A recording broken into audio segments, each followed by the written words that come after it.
Good morning. Welcome to Raising Connections. I'm Rayshan Mayer. Thank you for joining us. This is the program where we talk about our critters, our companions, our commerce, and our agriculture. Joining us are Val and Cheryl from Little Longears Miniature Donkey Rescue. Good morning. Good morning. So we've been talking a lot off air, and we have a whole lot to offer the listeners this morning. What is Little Longears Miniature Donkey Rescue? Well, we are a nonprofit organization that we started about 6 years ago to help neglected donkeys. That's how we started. So I've got to ask this question. What is a donkey, and how is it different than a horse or a miniature horse? Because it's not a miniature horse. No, a donkey is its own little breed. They are an equine. They are cared for the same as an equine, but they have a few little differences. Obviously, they have longer ears, but Much longer ears. Much longer ears, but they are part of the equine family. Okay. A donkey and a horse make a mule. Okay. And donkeys are classified by height. There's miniature donkeys, which would be 36 inches and under.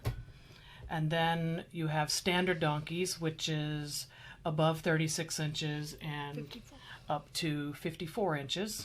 As Cheryl whispers. Well, I didn't want to interrupt her. And then 54 inches and larger is the mammoth donkeys, which are quite pretty rare.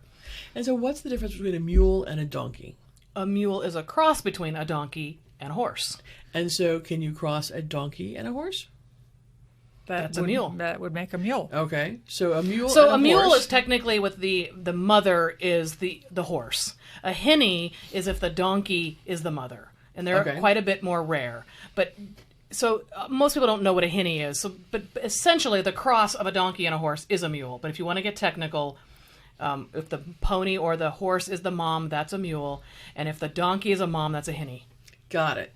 And the hinnies are sterile. Am I thinking right? They're both sterile. All the crosses are sterile. They're a hybrid. And so donkeys and mules are essentially similar. It just is the parentage that's a little different. Mm-hmm. Correct. And so that does make them equine.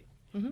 And that makes their stomachs different than ruminants. So ruminants would be cows, sheep, horses. But horses are ruminants, but they don't have four stomachs. They don't chew their cud. Mm-hmm. They process their grass differently than a sheep or a goat or a cow would. Mm-hmm. So this is going to bring me to a question. And I know I've seen this question. And so if you have questions and you're hearing this, send them into hello@raisingconnections.com, because when you go out to some sites, you're going to find, and the ladies are kind of bracing themselves here because they know the question that's coming. It's gotten very popular because donkeys have a very loud bray. And they have a very loud call to use them as a guard animal. And they're both kind of bracing themselves and going, oh, yes, you're going here, aren't you? So guard donkeys aren't something that you're a fan of. No. And there's a really good reason why you're not a fan of these. Well, so it is the donkey's nature to protect their environment. They will chase out any little critter that comes into their pasture. If they see a cat cross their pasture, they'll chase them out.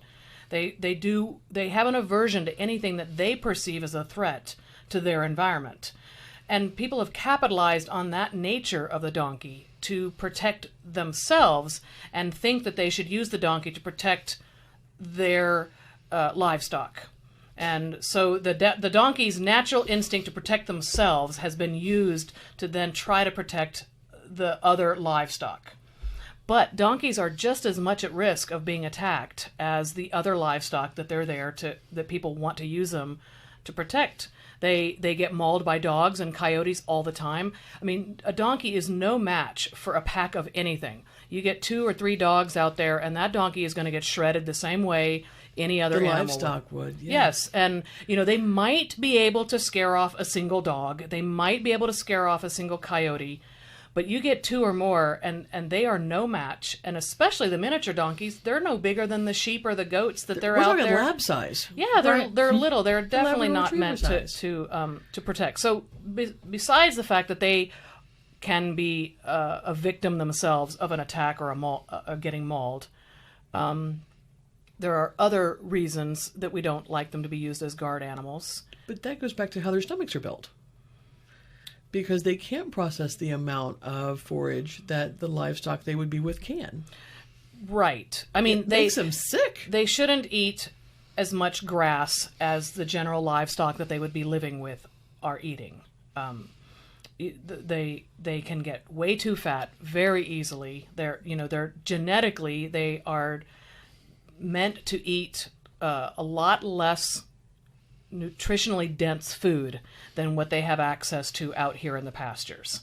And so even though we see them out here in the pastures all the time, they are much too fat. They really cannot have access to that much pasture. They have that little barrel round belly. I mean, and they're gonna, even a properly fed and cared for donkey is still gonna have a little pear-shaped belly, but they don't have the fat deposits all over their body. They don't have the flopped over cresty neck. I mean, it is dangerous for them to eat the amount of grass that we see most of them have access to out here. They develop a lot of diseases. And on the program, a lot of our listeners know what laminitis is and founder, where They're very prone. They're very prone to laminitis and founder. That crusty neck and those feet, and their heart doesn't work because that hoof is their second heart. Mm-hmm.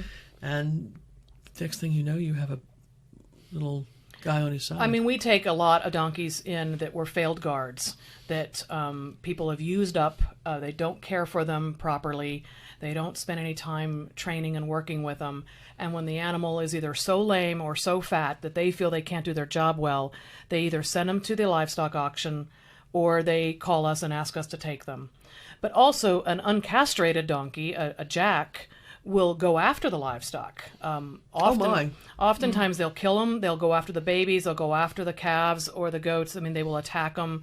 The donkeys are frustrated. They want to be with other donkeys. They want to play. They want to, if they're alone, they're very frustrated and they will take it out on the other livestock that they're with.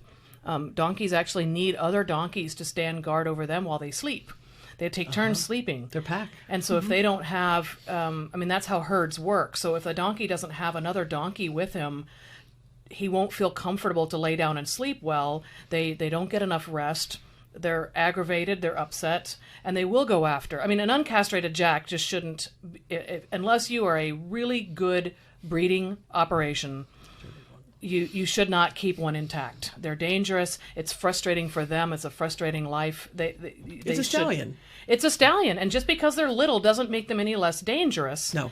But also they're frustrated. They're pacing the fence lines. They're escaping. They're looking for what their nature call is. Right. They're looking for the females, but they don't want to be alone. Just because they're a jack doesn't mean they want to live a life of isolation or live with a bunch of cows and goats. It's just not right. And so the right animal to have with your livestock would be the dogs that are meant to do this. The Marmas, the Paras, get your Anatolians out there. These are the livestock guard dogs. And get some good fencing. Absolutely. Absolutely. Get some good fence. Good fencing goes a long way. Good fence, good neighbors, good livestock. That's right. Yeah, we won't adopt out any donkeys as guards. I can understand that because you're taking them in as guards. The failed guards, right? And then which are actually frustrated donkeys. Oh, and they're so obese. The fat pads that are on them, it's heartbreaking to look at them sometimes. That's sad. So, in my estimation, how did you come to this? You came to this from a hunt jump world. Yeah, I was a hunter jumper professional. I mean, I taught riding lessons. I rode and showed horses my entire adult life. And then I retired, and we bought this farm in Westminster, really to just retire and have fun at, and let my show horses retire.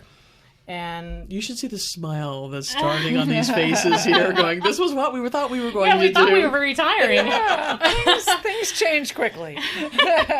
And then Cheryl wanted a couple of donkeys. Yeah, I thought they'd be fun, and didn't know anything about them, and we found a couple and brought them to our place and got to know about donkeys and just fell in love with their personalities. Oh my gosh. They played so much. They were just super friendly. They'd come and snuggle with you. They didn't care if you just had treats. They wanted love.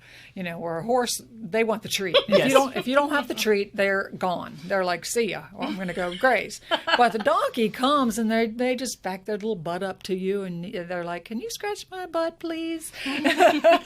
That's what you want. They're a giant lab or retriever. They're a giant giant pet. They're just like dogs, and they play tug of war with toys all the time. I mean, our paddocks are scattered with toys, and they get used all the time. I mean, they just really play. And it's not a horse. It's not your retired horse that's doing this. It's No. the donkeys that are playing with the toys. Yeah. So when we come back, let's talk about how your background got you here and how it helps you choose your adoptive homes. Welcome back. Here at Raising Connections, we're talking with Val and Cheryl. Can you give your full names? Valerie Lowe.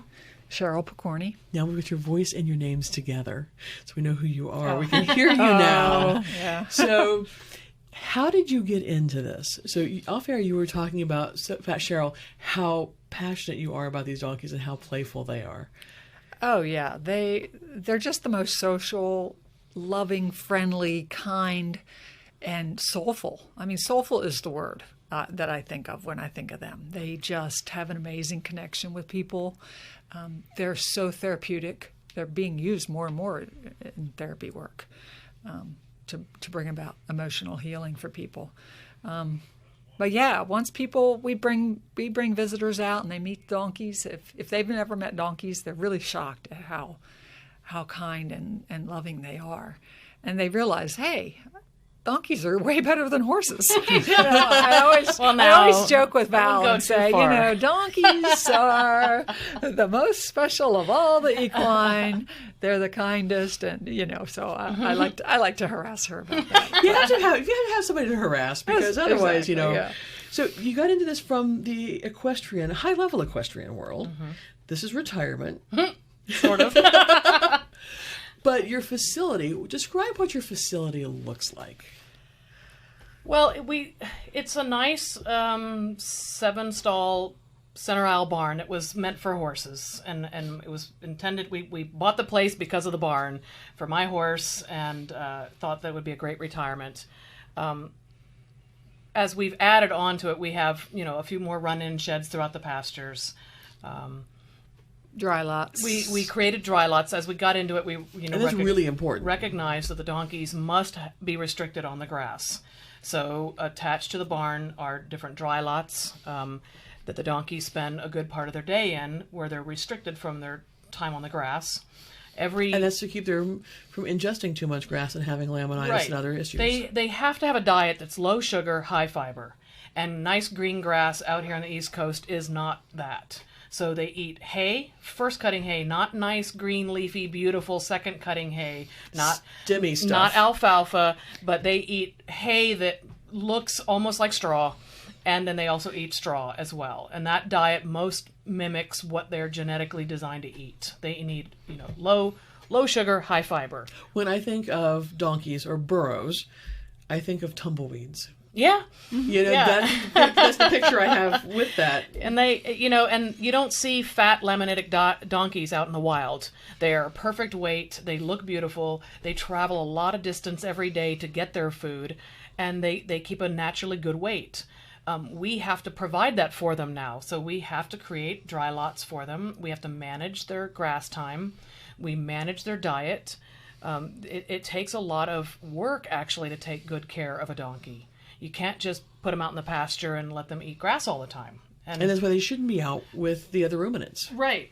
And we learned that, when we had them with our horse. But, we quickly realized, look, they can't spend very much time out with him in the pasture. So we created the dry lot, and they could see him and he could see them. But they weren't allowed to go out on the grass as much as him. That's just the way it was for him.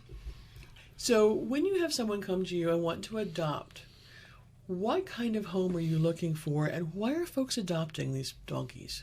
Because you've placed nearly 100. Yeah, in the last 6 years, I think we're close to 100 homes. Well, we're looking for somebody who has a good equine background. Like we said, the donkey is an equine. They need to be cared for as such. We want somebody that understands about their hoof care, about their dental needs. Understands proper management for them. We want good fencing, good solid fencing. Again, because... What is good fencing? Okay. Is it 2x4 wire? Yeah, the livestock, the what they call the no-climb wire that Yep. could be used for goats. If you can keep a goat in, it's great fencing for donkeys. We won't approve electric fence as a perimeter fence. 4-board fence, 3-board fence, as long as the gaps aren't too big. Donkeys are really good escape artists, actually. Yes, they are. And so they can kind of get pretty sneaky and get out of a not a very good fence. So we're pretty picky about the fencing. It needs to be, a solid 3 or 4 board fencing, or the 2x4 livestock fencing, no electric fence. Because we've just discovered that they'll get through the electric fence. You just never know. And we want to keep predators out. Again, in our opinion, our whole herd of donkeys is at risk of being attacked by predators. So we're trying to keep predators out as well as keep our donkeys in. Makes sense. And they have to have a good, at the very minimum, a 3-sided run-in shed. We'd prefer if they had a nice barn to come into and a nice soft stall. We bed them down on bedding. And you have a very specific way you do the bedding. Tell me about this, because it comes from the equine world. It comes from your background. Well, we put rubber mats down in every stall and run-in shed. They have rubber mats, and then there's sawdust or shavings on top of the mats. And then for most of the donkeys, then we bed down with straw on top of that. And one of the reasons for using the mats, I run mats in my barn, is because I don't like the urine soaking down into the ground. Where you can't get it. Where you can't get it. There's the ammonia smell, and the ammonia breaks down tissue, and tissues are what feet are made of. And it's also bad for them to breathe in the it'll burn their lungs. Fumes, correct. So, when you have rubber mats down and then you have the sawdust, then when you're cleaning it daily, as you should, or 2 times a day like we do, you get all of the urine out every single time you clean, and there is no strong ammonia smell. There's no wet bedding for them to lay in. We care for them just like we do my show horse. Every donkey and every spot on our farm is provided for these donkeys just like I provide for my retired horse. You can't tell the difference where he lives and where they live. And that's the kind of homes you're looking for. It is what we're looking for. You want a loving home. We want these donkeys treated like show horses. When we first brought horses onto the house, my husband, who had never been around a horse, said, "Oh my God, this is a giant cat box." And who wants a stinky cat box? Right. He said, "You have to walk into this cat box. This is horrible." We joke and we tell our staff, like, if you're not willing to lay down in the pen or the run-in shed or the stall that you just cleaned, then it's not clean enough. Because when they do lay down in it, they're going to smell like they've laid in it. Right. And you'd rather have them smell like pine and straw.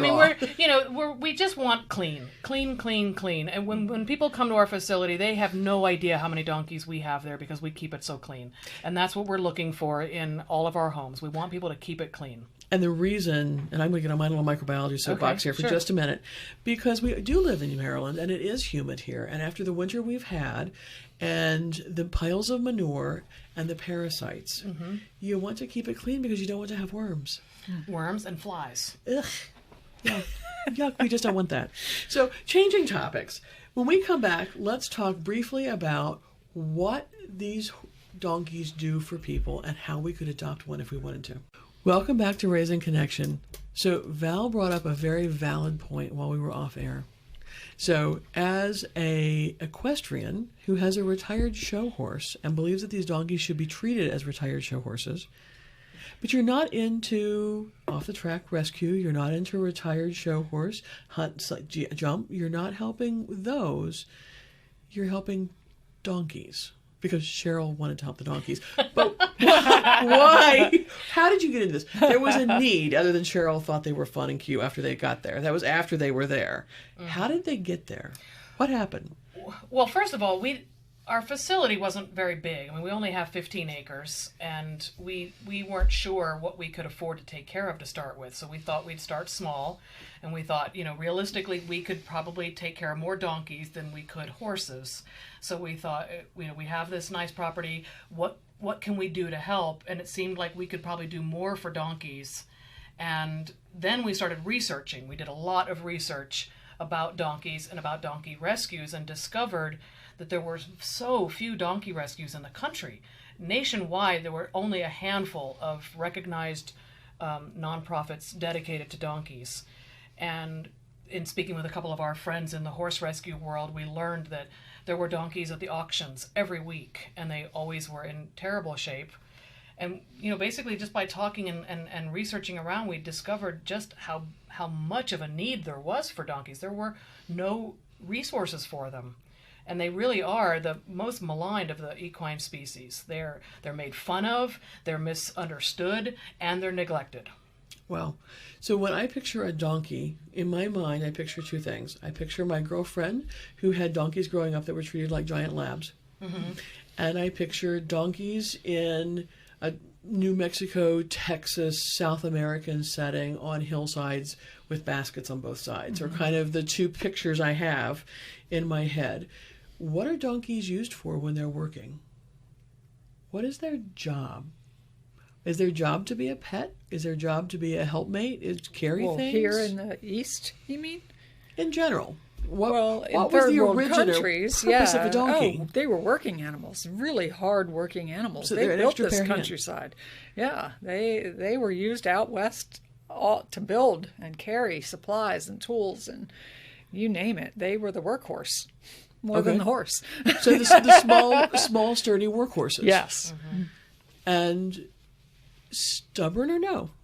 Oh. Or are they more intelligent? That's why they're stubborn. They are not stubborn. It's the human that's impatient. Okay. And that's very true. Donkeys are very thoughtful, and if they feel that they are unsafe or unsure of something, they're going to stop and assess the situation. And when they feel that they're safe, then they will proceed. And if that takes longer than what you think it needs to be, that's why we think they're stubborn. Because we jokingly say, oh, things are on donkey time. Mm-hmm. Okay. And on donkey time is very different than on human time. And if we just give them time and to think about things and process it, once they learn it, they know it. They're perfect. But we've got to slow down, enjoy life. They're here to teach us. I mean, as a professional trainer, I can tell you the donkeys have taught me a lot. And I spent, most of my life training young horses. And these donkeys, it's amazing how much more patient I've had to learn to become working with them. That would be a hard skill. And it is. You have to take a deep breath. You have to slow down. You cannot be in a hurry. They always say, if you have 5 minutes, it will take you 5 hours. If you have 5 hours, it will take you 5 minutes with a donkey.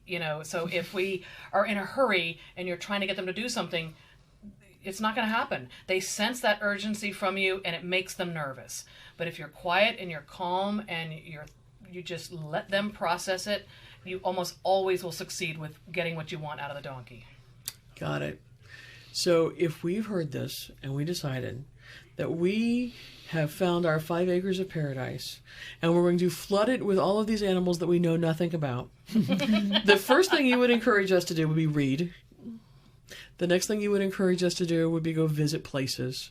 Mm-hmm. What else would you encourage us to do? How can we educate ourselves? Volunteer at a rescue. That'll get you a starting knowledge base. And so before we start to buy this 5 acres and we really want to do this, the first thing we should probably do while we're looking for our acres of paradise is start that process of what skills do I need to go do this? Mm-hmm. Mm-hmm. I mean, we encourage people to come out and volunteer. And, usually if they come out and volunteer at our place, they will get a good idea of what's involved, at least in the care of the donkeys. But learning actual horsemanship, that takes a long time.